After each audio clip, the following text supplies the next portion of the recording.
Heavenly Father, I come to you on bended knee with a humble heart, asking forgiveness for the sins that I commit, knowingly and unknowingly. Thanking you for your grace and your mercy, your guidance, your strength and your wisdom. Thanking you for your presence. Thank you for the blessings. Thank you for your Son, your word, and your spirit. Heavenly Father, I pray for health and wellness for myself, my immediate family, as well as extended family and friends. And Father, I ask you for financial abundance, not to exalt, but to provide and protect as always, and influence the world around me. I desire to make you proud. I'm lost without you. I submit to your will. I surrender to your service. Guide me to the path that leads to your purpose for my life. I love you. And I'm grateful for your love. And it's in your Son's name that I pray for peace for all. A good man.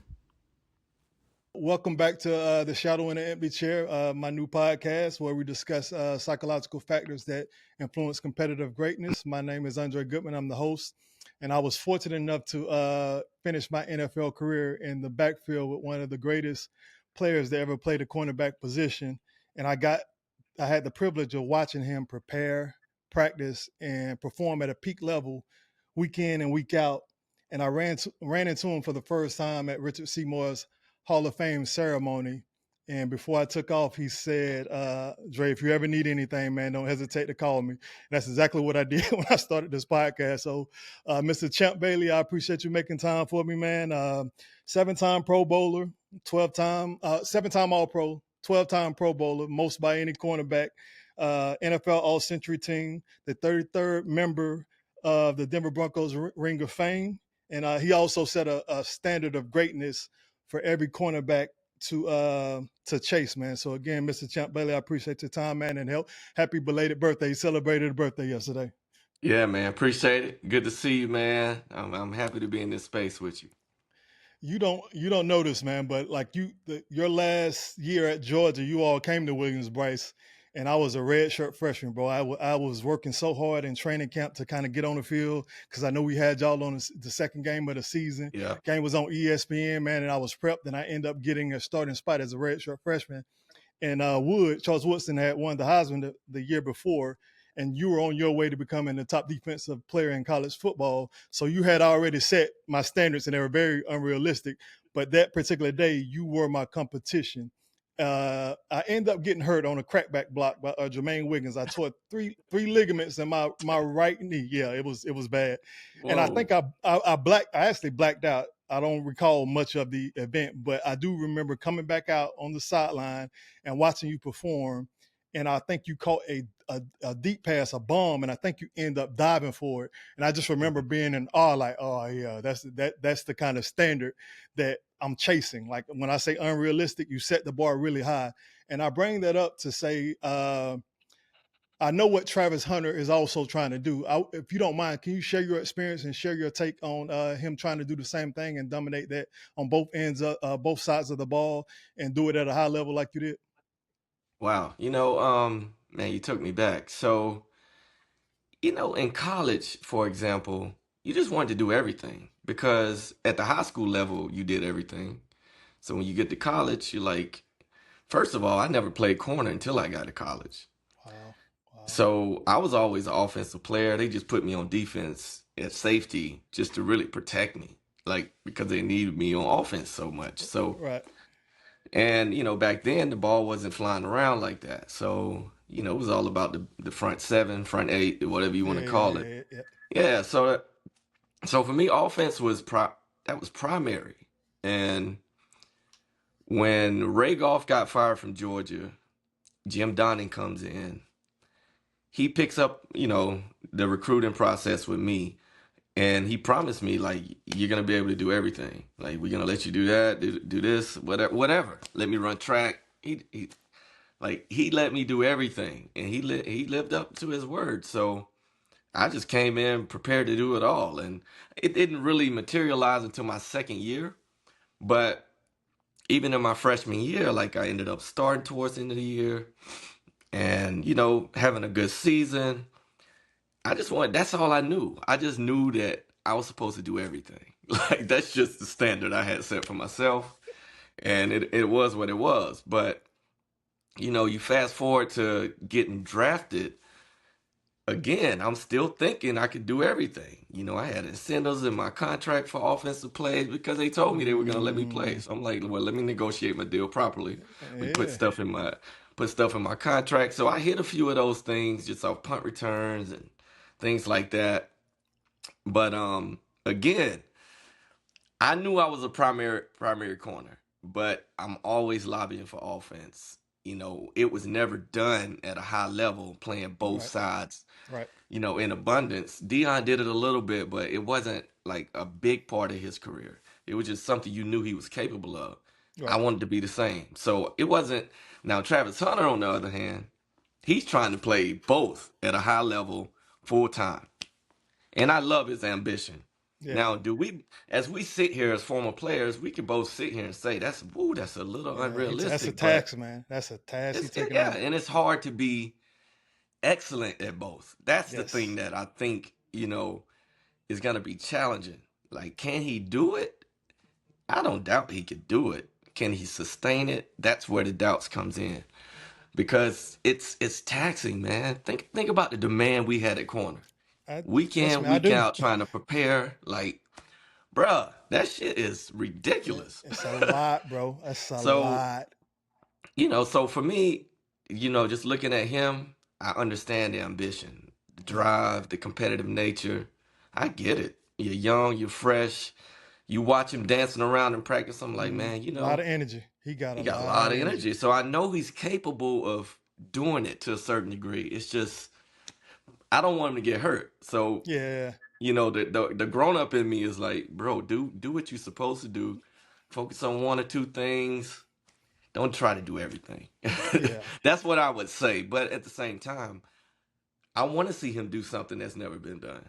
So I'm rooting for him to get a chance to do it. I hope he can stay healthy. I hope he can play at a high level. That's what I hope for him. It's Yeah. just still, it's gonna be extremely hard. But if he can pull it off, I mean, man, this dude here, I mean, he's worth every dime they can ever give him. Yeah, and I don't doubt he can.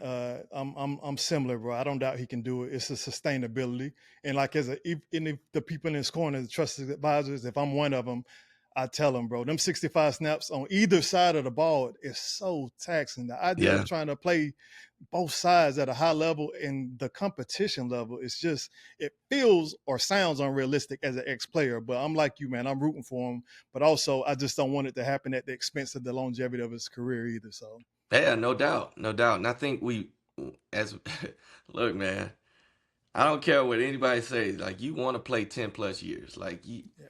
that's always been the golden number. If you can get up there, that's great. And I don't want him to jeopardize that. But Yeah, I also want him to have fun and do what he wants to do. yeah. So, We all yeah, got our own journey, so I definitely get it, man. I appreciate the take on that as well. Um, I listened to LeBron talk last week about the culture of ring chasing and what it's doing to the legacies of the great players. You're the first player that came to my mind, man, as a teammate watching you. I said, now I know what your legacy is. I know what standard you set. I know your place in history. So I just wanted to ask you, as one of those great players that were never able to be a part of the championship team, does your career feel any less fulfilled based on that, or you feel like because you got the most out of your ability, your legacy stands alone from that standpoint? Because I know it relates to a lot of quarterbacks, not to other players as much. But do you feel like your legacy or your career was shorted based on not being able to be a part of that championship team? not really. There's. I think when you're playing, you're wanting that fulfillment. And as I reflect, man, it confirms what I feel about football. Like, you need everybody to win. I don't care how great I Mm-hmm. was. Like, it doesn't Mm-hmm. matter. I don't care how. I mean, you think about the last game I lost was in the Super Bowl against Yeah, Seattle. yeah, Now, we had the greatest offense ever.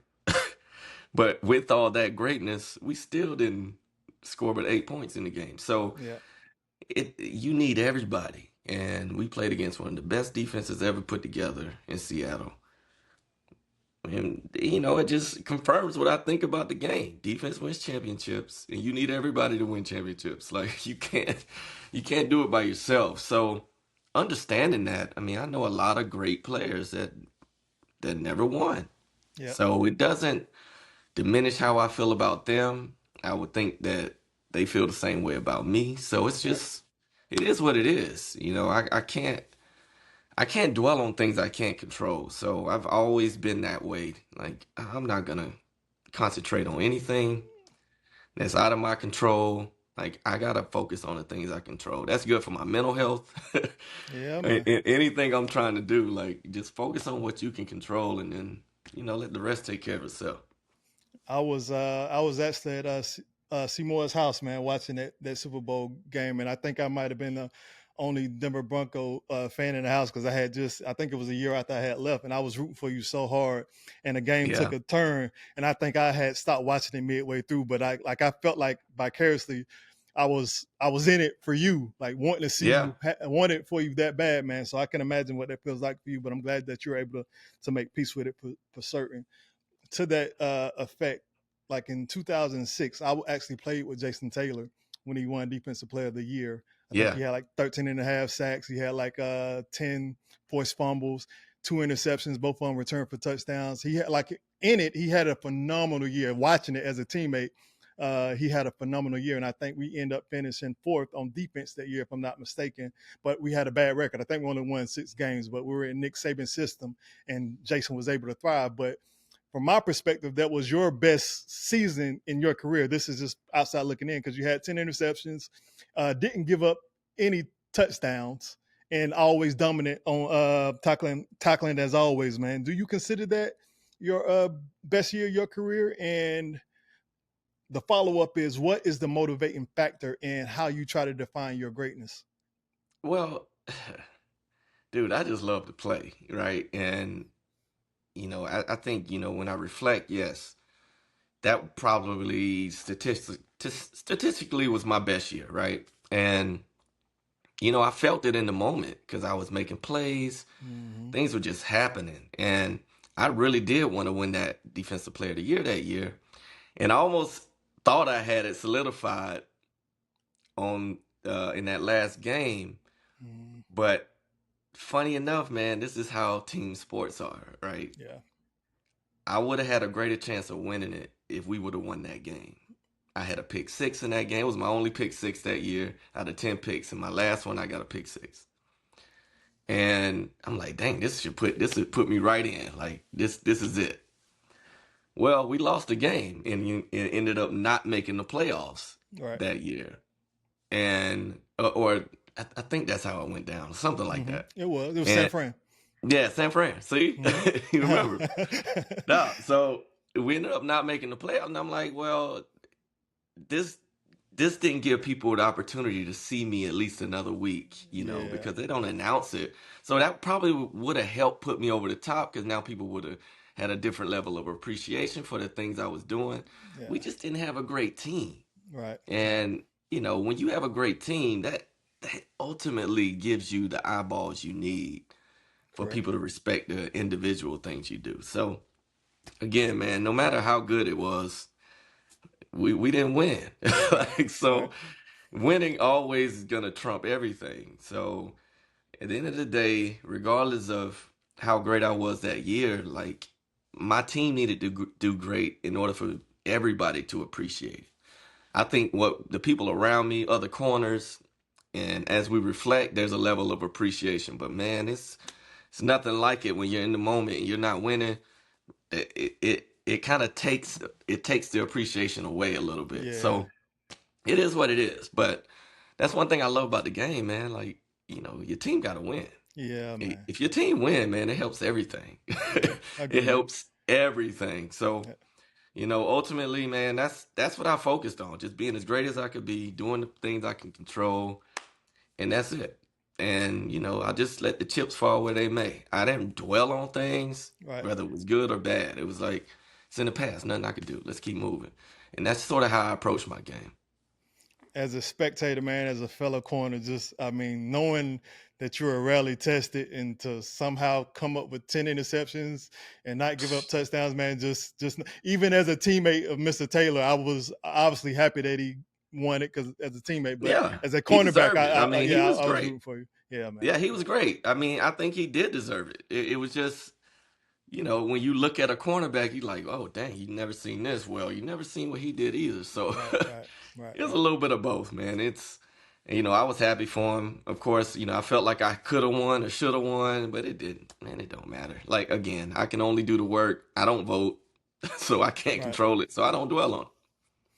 Speaking of that last game, and not to bring up a tragic memory, but just because we're speaking on psychological factors that affect competitive greatness, you all lost that game, I think, to San Fran in overtime, and that was on New Year's Eve.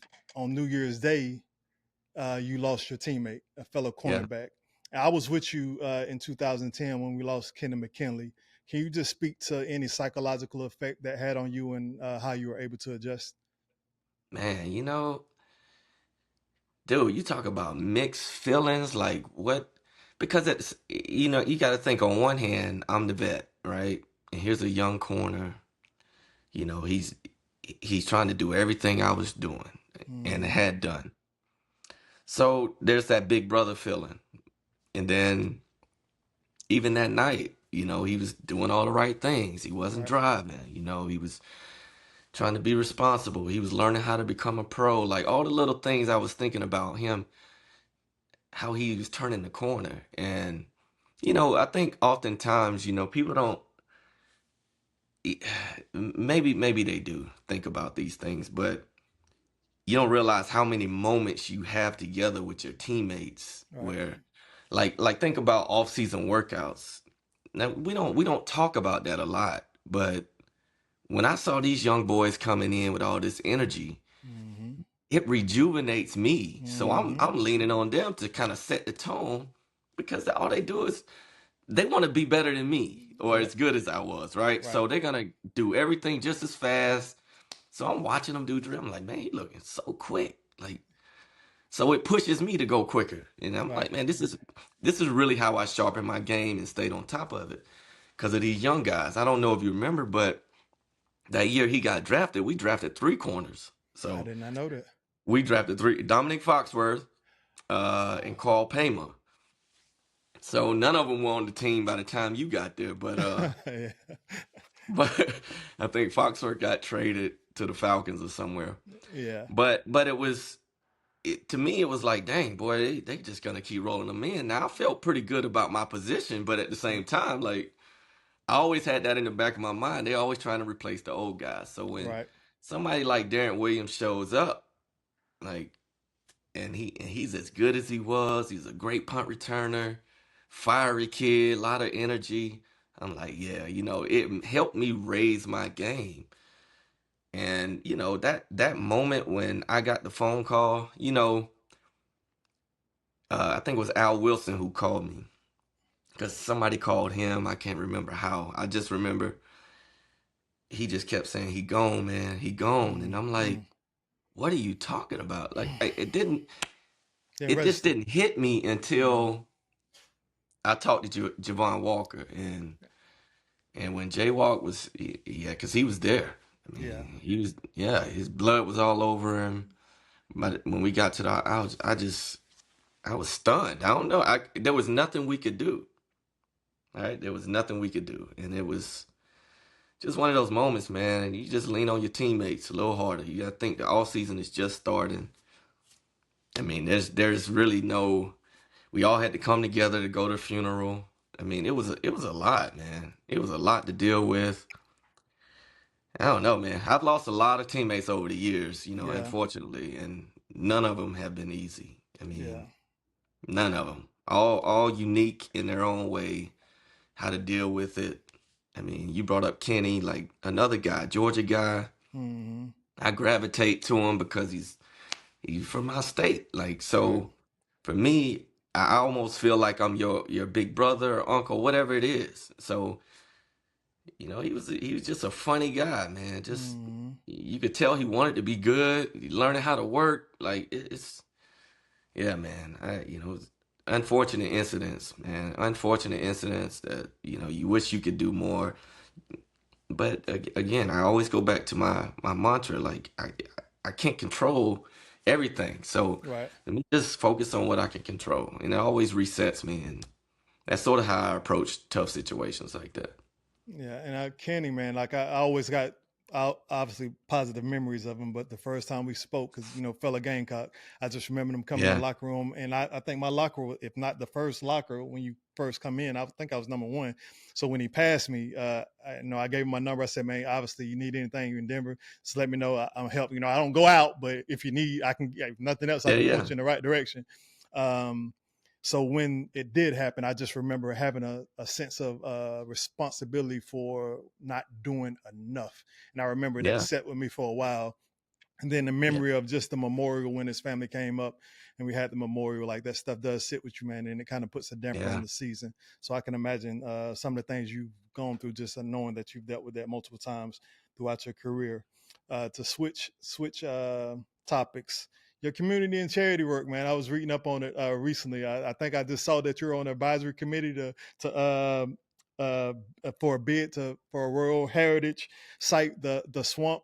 I'm thinking Yeah. your folks in Georgia. What do they call it? The gateway to Okefenoka Swamp. Okay, If I'm not saying, Finoki. yeah, Yeah, yeah. yeah. You're on Let's the get it advisory right. committee. Yeah, man. Country I boy, got you. let's get it right. I read up on it. I read up on it. I was like, I'm about to jack this name all the way up.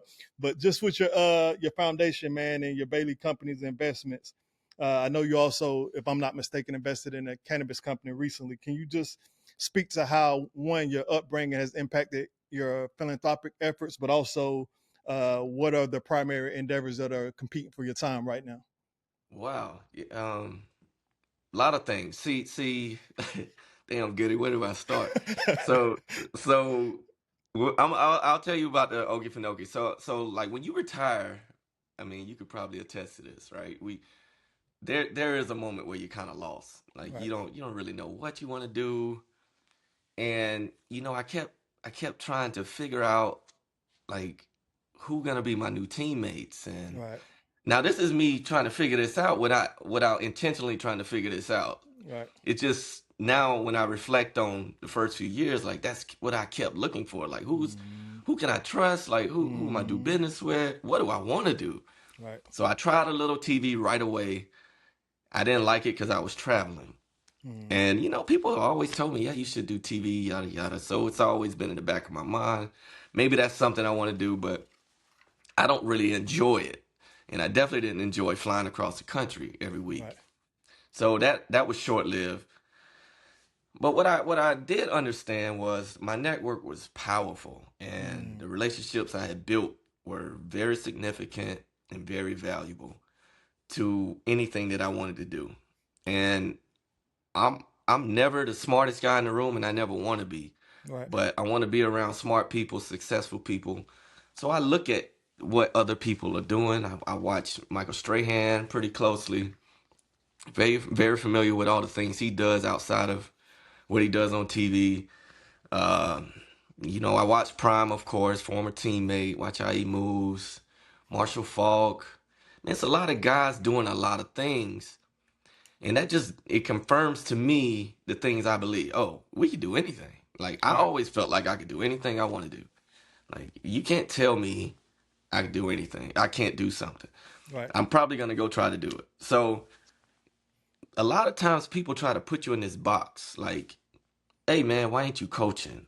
right, Why aren't you training or come speak to these kids? Come do this, and and I think all that's great, but that's just I don't have to do something involved with football. So, like I could do multiple things. Football is always going to be there. I'm always going to be one of the experts in the room, regardless of the room I walk in. right. So, and I understand that and I see it constantly. I'm Oh always yeah. getting confirmation of that. Like, damn, I do really know a lot about football. It's funny, like you probably forgot more things than people know. So, Yeah, man. I get it. Trust me, I get it. so I spent a lot of time around the game, but let me go back to my hometown, and this is where Okefenokee plays a role into a bigger picture plan that I have. So, one thing about where we come from, is we have that burden to go save the neighborhood. Right. And I always felt like that's unrealistic. It's a burden we shouldn't have to carry. But we do it anyway. You Right. know, like you do something in your hometown, go give back. Right. Like that thing, it's always a thing with us. And people have those expectations. And we always fall for it. And to me, that's not our burden. Like Agreed. I feel like it's great that we feel some sense of responsibility to go back and, bring back, some inspiration or resources. And that's sort of where I started realizing like my network and my relationships and my influence is how I'm going to help my hometown. So I joined the board of trustees for the swamp. Mm-hmm. Now, that doesn't happen by accident. Like I was going, so the cannabis company you're talking about, I didn't invest in the company. They came to me. I actually was part of their C-suite in the state of Georgia while they were trying to win a license in Georgia. So I just happened to be right place, right time. They got a Right. license. Now I own a portion of the Georgia company. Mm-hmm. Well, now that we've gotten to the point where they're operational, they don't need me as much. But while I was doing the work for them, I was also going to the Chamber of Commerce meetings every year, or I think they do something like once a quarter or something. So just through that network, I got to a guy and I asked him about the swamp. I was like, man, why don't y'all do something for the swamp? Because in my mind, like that's a big economic engine down there that we just haven't invested in. Tapped Like into. why Yep. we got a lot of tourists come down there, but most of the tourists they don't stay in my hometown because we don't have the infrastructure for it. We Right. don't have the Right. hospitality, the restaurants. We don't have it. But we don't have it because they never invested in it.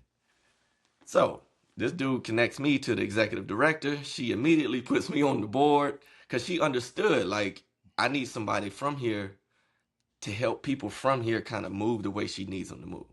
So one of the biggest things we were fighting for was the UNESCO World Heritage designation, which would increase tourism, and Mm-hmm. increase the possibility of, what the Economic swamp boom. could be. Yeah. No doubt. Tourism is killer that we have not. So 90% of the people that go to the swamp stay in surrounding towns. Only 10% stay Mm-hmm. in my hometown. Gotcha. But 90% of the people go through my hometown to get Yeah. into the swamp. So it's Yeah. it, Yeah. it's Oh it's just yeah. That's backwards, a yeah. right? Yeah. Absolutely. So we have an opportunity, and obviously we live in a very divided time. So there's been a lot of pushback about it. We don't want the United Nations in our backyard. It's just weirdness. But but that's the time we live in. Like people are really like skeptical of anything coming into their backyard. It's just I don't even understand it. But Yeah. that's a whole nother conversation. So we finally got the designation. We haven't I don't think it's been confirmed yet. The conservation fund who supports like projects like this. They bought some land because Nice, bro. it was threatened to be mined, so they bought like thousands of acres of land for like 60 million bucks Oh next to man. the swamp to protect it. Yeah. So yeah, so this thing is It's become a thing. progress. Oh, Yeah. yeah, bro, like it's huge. Oh, that's dope, But bro. and through all that, like I started realizing where all my connections were. Like the lieutenant governor is a former teammate of mine, so constantly doing Mm-hmm. things with him and trying to whether it's through healthcare or through workforce development. So he put me on this committee, and I'm going around interviewing all these big industries. And you got to think, I'm the highlight of these rooms because I'm the Yeah. former athlete. Like Right. I'm so out of place. Yep. I'm so out of place. But also, I'm where I'm supposed to be because Right, what I man. realize is I'm not around a bunch of smart people. I'm just around a bunch of people with some success. It's an Like, experience. yeah, like they just understand what business is and they Yeah. position themselves properly. I'm like, well, that's exactly what I'm about to start doing. So, through my foundation, man, these are the ways I'm trying to get back to my hometown. Like tomorrow, I got a group of kids. The guy I grew up with, he's bringing a group of kids up here, and we're gonna go to College Football Hall of Fame. Nice. and go to the Mercedes-Benz Stadium for a tour. Like, so the whole idea is to give them experiences outside of that bubble. Like they're in Yep. like it's like they're forgotten down there.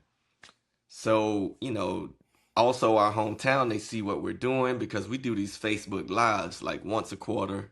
We used to do it like every month. And we were doing it for the sake of criminal justice because there were some people we were trying to get out of prison, people we were trying Right. to keep from going to prison. Right. And people don't realize the damage that's been done to our community by local law enforcement.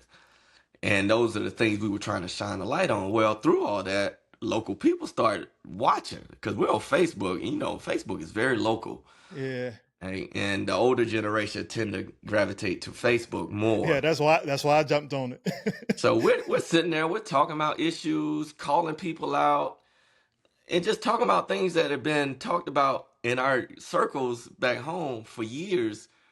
But the people there never really, they never put a foot forward because of And to put fear. any energy behind it. Yeah. No, never, because they're fearful of what could happen to them. They've seen their cousin's cousin or uncle go to prison for years for nothing. Hmm. That they think that could happen to them. So that fear is real. So I have to have some respect for that. But at the same time, we got to protect our people. Right. So if Right. we don't stand Absolutely. together and fight for each other, nobody's gonna do it. So through all that, we've shined a light on a lot of issues. Now they're calling us to help with the rec department. They're calling us to help with this and that. So I'm like, yeah, this is great, but I'm not gonna give any value to something that's set up wrong. Like where's the money? Where y'all Yeah. doing with the Yeah. state Yeah. state funds or the county funds that y'all raising and getting through taxes? Like what's really going on? And then we'll implement ourselves accordingly. I'm You not in the champ. You business of smart. wasting time. I'm not in the business of wasting time or resources. We got to be all on the same page. And success obviously it looks different to me than what it does to them because Right. they haven't fixed the problems. Right. So we're gonna have a deep conversation about what it means to fix the problems and where you put the resources. So those are the conversations that we're having now because we're speaking up. And it's overdue. I mean, my hometown hasn't grown much, but they're due for a boom. I Right. mean, we sit right on the border. We got the big swamp there that could drive a lot. We just got to use it the right way and get everybody on the same page. I mean, look, we are in a very divided time. So getting something done on the local level, it's even harder Hmm. than it's ever been. Yeah. So I'm ambitious about it. I mean, that's home. So can't get away from it, bro.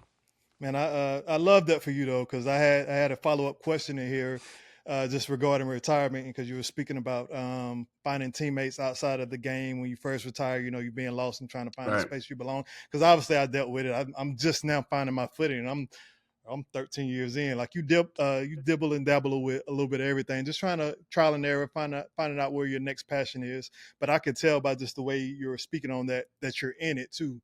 And there's a emotional connection, obviously, because it's your hometown. But there's also this idea that the progress means something to you, bro, because of what it means to the community. So absolutely, I don't know what that Facebook Live is, but if you announce it, I'd love for people to start to contribute, to listen, to do what they can to support Well, you, we man. do a But lot of we do a lot of updates on our okay, Bailey Brothers Foundation page. David My Brothers. sister she does a lot, and my mom like super engaged every day. I mean, I think it's really her that's kind of driving it Right. because this is her community because she's in it. Like she's been Mm-hmm. in it since she was a kid, so she's kind of going to all these meetings, and then and then my boy that's bringing the kids up. He's a local pastor, but he's been doing this work for years. So and what I hate is that he's always had to come to us for help Right. and I'm like, man, like why are the people there not helping you? Right. Right. Right. Right. Like, Right. so for example, like the county, and I've been very vocal about this, like the county owns some land in the middle of our neighborhood that we all play ball growing up. We play basketball there religiously. And a while back, he wanted to name the park. It wasn't an official park, by the way. It was never a designated park for whatever reason. But it never had a name or anything. But we wanted to name it after somebody that helped raise us. Like he Right. coached us in basketball. We grew up with his boys. Like we were all cut. He was related to me through marriage, but Okay. he ended up passing away. We wanted to name the park after him. They shut it down, right? Yeah, yeah. Weird. Like it's our park in our neighborhood. What difference does it make to you? This is the county. Yeah. So they voted it down. Fast forward a couple years later, my boy is in a position now because of how we're positioned with the swamp, the resources he was able to get to support his organization. I mean, all through the stuff that we've been doing together. Well, he was able to purchase the park from the county. And I'm like, why do you have to buy something that's already ours? Like, the county Let's should take. be partnering with you Yeah. and not taking your money. Like, what are we doing? Like, so to me, that was so backwards in the way you support the local community. Like, what? Why aren't we doing something together?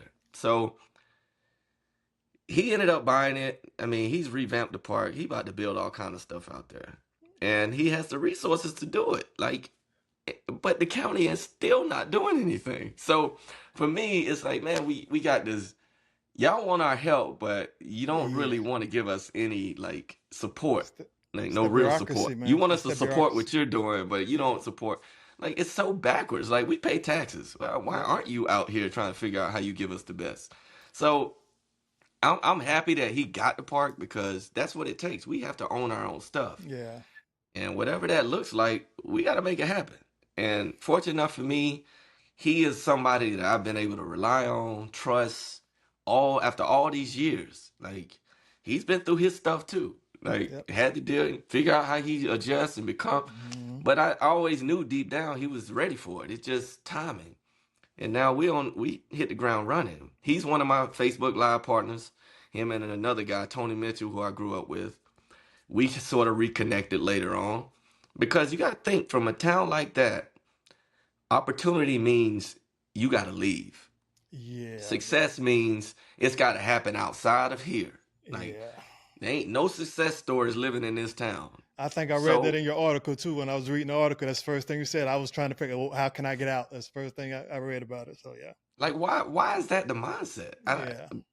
Because that's the way it's set up. It's set up like you either gonna fall into the traps, which all of us likely did, Mm-hmm. and brushed up with the law. Everybody had their run-ins with something to get in trouble. Like it was always a way to get in trouble, but it was the path out was hard. Like football was hard, Yeah, like at man. that level. It was extremely hard, and so a lot of people still have that mindset. Like we're a football town.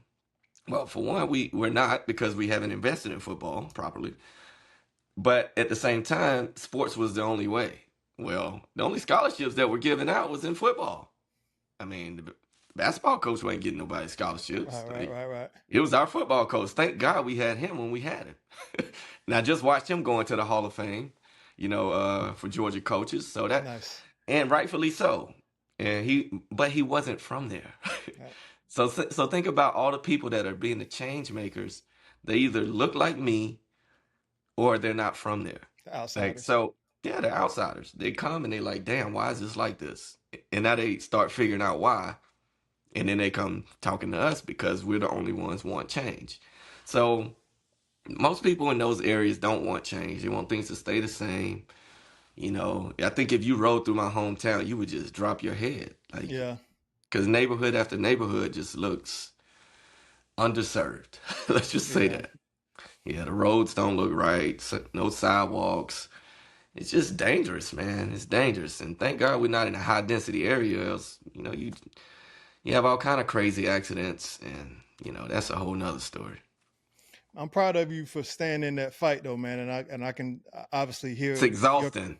but I can still hear your competitive spirit though. I know I can imagine that it's It's exhausting, but exhausting, bro. I just heard Champ come out, so I'm glad that you're still in the fight because I think the ideal of that red tape sometimes in a bureaucracy is to make it exhausting so that people go away and that deterrent is to make That's them the not want to fight. deal with it after a while. So I'm glad that you're still in the fight, man, because obviously Yep. they need people like yourself to represent, and I hope that continues to make progress. It sounds like it's not going at the pace you like, but enough to keep your fire going, bro. Because that competitive spirit, it's always great to have an outlet for it. So I'm glad that you got that, and I can imagine that you got others as well. I just want to Yeah. follow up on that mentality though, because you've always been like super cool and calm and always super relaxed. But obviously, I know that that spirit is there. Has there ever been a time where you actually lost your confidence, or like you actually get nerves? And if so, how do you deal with it? Uh, you know, yeah, I think it's always there. I think on some level, I let the work help me with my confidence, and it's just the way I prepare, practice. I always felt like if I'm ready, then it'll keep me confident enough to get through it, whatever the situation is. Just being prepared, and you always gonna have moments where you're nervous and this and that. But I think the most nervous I was my last year, or the most unsure in my career was when I got hurt my last year and I hurt my foot. Mm, And then, boy, you gotta think at that point, I'm in my 15th season. I'm already on borrowed time. Like, yeah, bro, I'm on fumes at this point. I'm fighting for every rep I'm fighting through everything. The pain of it, my knees are sore. I mean, those years with Josh practicing on that turf, yeah, Josh McDaniels, yeah, bro, yeah. I think that It boy, caught that up to started you. catching. Yeah, what? Like the tendonitis in my knees and just the banging. Dawg, we used to practice hard. Oh I never yeah, forget. oh we yeah. used to we used to practice hard. And I was like that though, but you gotta think too, we getting older, getting up double digit years, like bro, like we gotta figure out how to work smarter. And Yeah, but at the same time, there's a balance because you gotta work. You gotta put the work in. So for me, by the time I got to my last year, dog, I knew like the writing was a little bit on the wall. Like, okay, I'm getting towards the end here, and I'm hurt. And boy, I kept trying to come back from that foot, and it just my confidence was never there yeah. until I think it might have been the first playoff game because I played the last couple games of this. I had to get a few games in, and then we had the bye, and I think we had San Diego or something. And I'm coming off the bench. I'm feeling good. I'm like, yeah, I'm getting about 20, 25 snaps a game. I'm ready for that. Boy, then Chris Harris got hurt. I was like, okay. Oh, yeah. It's full I'm right game back. mode now. I'm right back in the fire, bro. I'm right back in the fire. And I'm like, damn, okay. So I'm back in the fire. And you gotta think, like, I had to like convince myself I could still do it. Like, Mm, and it worked for a game. And then once the Super Bowl came around, another hard 2 weeks of practice. I'm like, man, it was just I was yeah, done, you but I was felt still in my mind. yeah. I'm robotic at this point. Like I know I could do it and go out here and play at a high level, but I also understand like I don't have the burst I used to have. The Mm, top end speed. I can't make mistakes. And with all that pressure, I'm just like, man, it's the writing was on the wall. But even after that, like I still was convinced, like I gotta keep trying to play. Like I'm gonna make them shut me down. yeah, And that was the mentality I had about yeah. finishing my career. Like they're gonna have to shut me down. And that's basically what ended up happening. I'll go to New Orleans, I see the demand of, the off season from a different lens because I'm in a new place, new structure, things are a little different, the expectations, the way they work out. So I had to adjust to that. And I'm like, man, I can't control anything because I'm trying to be one of the guys while also being a good teammate and being a good leader. Like, oh no, this is not it. Then I hurt my foot Yeah. again. And it was like so I got healthy enough to play in the preseason. Of course, they get me on tape and they end up cutting me. Uh, Uh, well, it was a little bitter at first, but it wasn't until I had two more workouts when I was convinced, like, okay, it's yeah. time. And then I never forget Patrick Smythe called me from the Broncos. Yeah, I remember Pat. He was like, is it time? I mean, because he wanted to make it a big deal. He wanted Right, to, right, right. do it, bring Announcement. me in, have Yeah, a and I was like, yeah, man, it's time, yeah, and yeah. we just had a candid conversation for like 5 minutes because I don't know if he saw me talking about something or what it was. I can't remember what triggered it. Probably just read your energy. Yeah, basically. And Yeah. I think at on some level he wanted me to have some control of it. So I appreciated that. Like, cuz I was still like, maybe I can, Yeah. maybe in a couple of weeks, cuz Baltimore was like just go, get in great shape, stay in shape and cuz we might need you. And I loved it in Baltimore cuz shit, I think Elvis was Swing. there. I never forget Steve Smith was there. He took me to the airport. It just felt like Was Wink it there at was the time too? Was Wink Wink was on the? Yeah, I there, thought so. bruh. So Yeah, think about it. So I'm yeah, in this setting. They treat me like now. On the flip side, I had to work out in Detroit. Total opposite. yeah. Total. So I went to Detroit first. It's like, damn, what is it? They gave me some. They gave me some old wrinkled up shorts or something to work out in. It was just weird. I'm like, damn. That's why I got drafted, bro. I get it. Yeah. So yeah, you understand. That was when it was bad, and that Yeah, wasn't long ago. yeah, So I leave there. I think a week later, that's when I went to Baltimore. I was like, man, it's like night and day. I was like, now I get it. I really yeah. get the difference in franchises. And I always had that impression of Baltimore, like, man, and all the players just felt like comfortable and Mm, not stressed. The coaches mm. were talking to me like I was already there. I'm like, this is what it's Oz, supposed to Oz, be like. Ozzy was still the GM at the time. Say it again. Was Yeah, Ozzy? yeah. And Yeah, Ozzy yeah, was there, yeah, yeah, yeah. bruh. Yeah. Hey, yeah, you, And yeah, I yeah, get because it. Ozzy was he was the one kind of giving me the feedback, like, Right. just being frank, like, we might need you. We don't need you right now. Just stay in shape, yada, yada. Yeah, because, I mean, to be honest, that's when I left there, I was still a little hopeful because of that. But then it was the work after. I was like, man, I Mm, can't do the work. I can't keep yeah, working out like this. And my body was done. It was man. so I just settled in it. Thank God for, Broncos embracing that and pushing me down the right road. It was time to It, shut it down. full circle moment, bro. Like my last game with you all, like the worst thing that happened to me as an athlete ended up being the best thing that happened to me as an individual. So I was talking to you about when you all came to Williams Bryson your last year and I got hurt. So I had already lost my step. Like before I even got started, I had already lost that step. And you get this taste of your full potential. And like before I was able to actually perform, like 3 ligaments gone, so that step was gone. I was Yeah. always a step behind what I knew myself to be, and it was eating me alive psychologically because you can't get that step. The balls that you used to pick off, you can only knock them down now. The ones that you used to knock down, you can't even get to. Now they're first downs. I fought that for 12 years of just high level competition. So when we played the Patriots that last year, when I walked off, I knew it was, I was like, oh yeah, I can't deal with it. I can't, the thought of losing another step was too much for me. I walked Oh, off of New wow. England and I was done.